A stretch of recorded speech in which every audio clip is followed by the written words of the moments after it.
观众朋友，大家好，欢迎收看今天的产业最前线，我是汉城老师。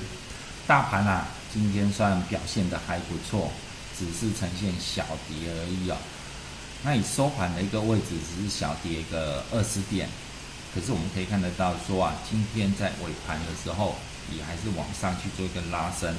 很多的小型股反而今天表现的都还是非常的一个强劲。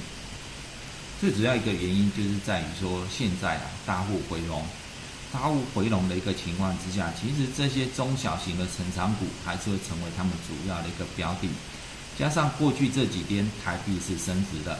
今天台币是贬值哦。过去这几天台币是升值的，所以外资也持续在做一个布局台北股市的一个动作。所以你可以看到说，台北股市就在这样的一个情况之下，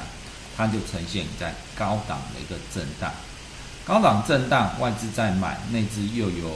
这个大户在做一个布局。虽然自营商、投信是有所调节的，可是他们是因为季底做账的一个关系，所以我认为说在长假之前，当然还会再震荡。可是，在放假完回来之后，台北股市还是有机会往上去做一个攀升的。所以，如果说以清明节变盘来说的话，应该还是有机会往上去做一个变盘，所以投资朋友不需要太担心。那我们看到说，今天很多的中小型股依然还是非常的一个强劲，包括像玉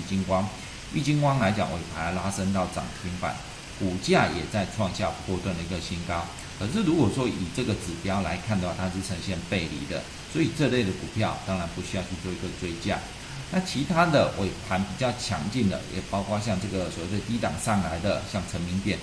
店来讲也攻到涨停板哦。那它是算是比较低档上来的，那第四季的获利表现也还算不错哦。第四季的一个获利表现，单季就达到0.62块钱哦。那过去这2季来讲，获利也表现不错，所以这种低档区的股票刚上来，反而它是有机会在近期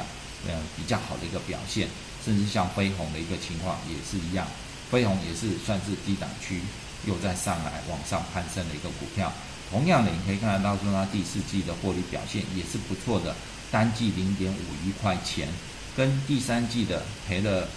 0.21块钱来比，算是大幅的具有转机性，所以近期的股价来讲也会比较强劲一点。那今天来讲，可以看得到说，像群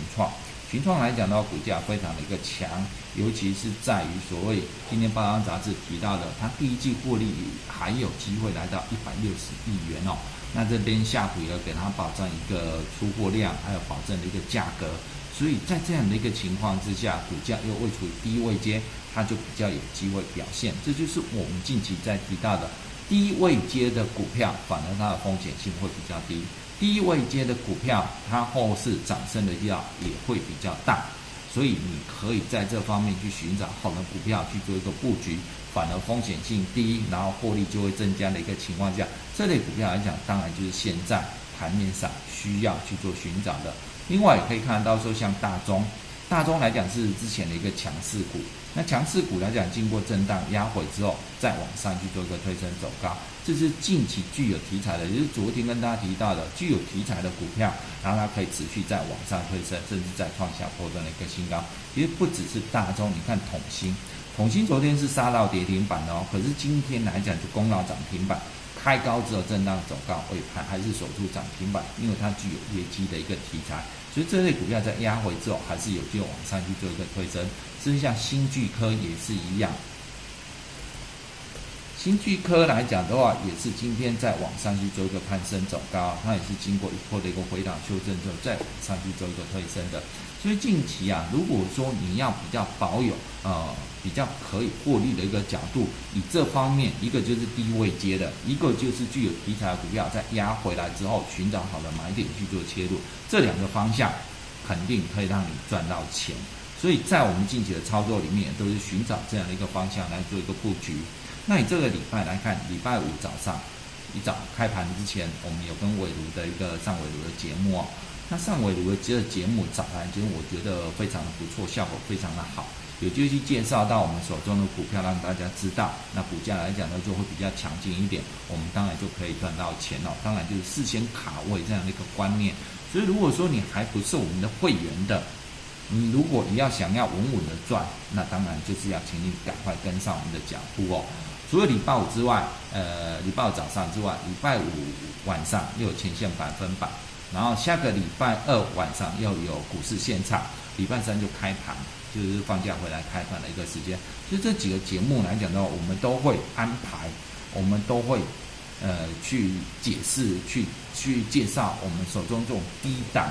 低位阶的好股票，让大家知道。所以当你还不是我们的会员的时候，当然你没有办法事先去做一个卡位，所以我们请求你赶快马上的下定决心跟上我们的脚步，我们让大家用一个门槛价最低的一个价格，让你享受最大的一个行情。所以如果说你有任何的问题，请马上跟我们的服务人员做联络，然后我们服务人员会跟你解释，然后下定决心跟上我们脚步，我们要好好来这个所谓的带进出操作。在这边也要让大家知道说，股票市场上操作当然要把风险降到最低，所以我们现在的一个策略就都是寻找低位阶股票去做一个布局，配合到有些节目的一个介绍，我们就可以把这些股票介绍给大家。当然我们就可以事先去做一个卡位的动作，这就是要让你确保可以在这市场上可以赚到钱的一个重要原则哦。所以如果说你有什么的问题，请跟我们的服务人员做联络，并且要马上下定决心跟上我们的脚步。我们明天再见。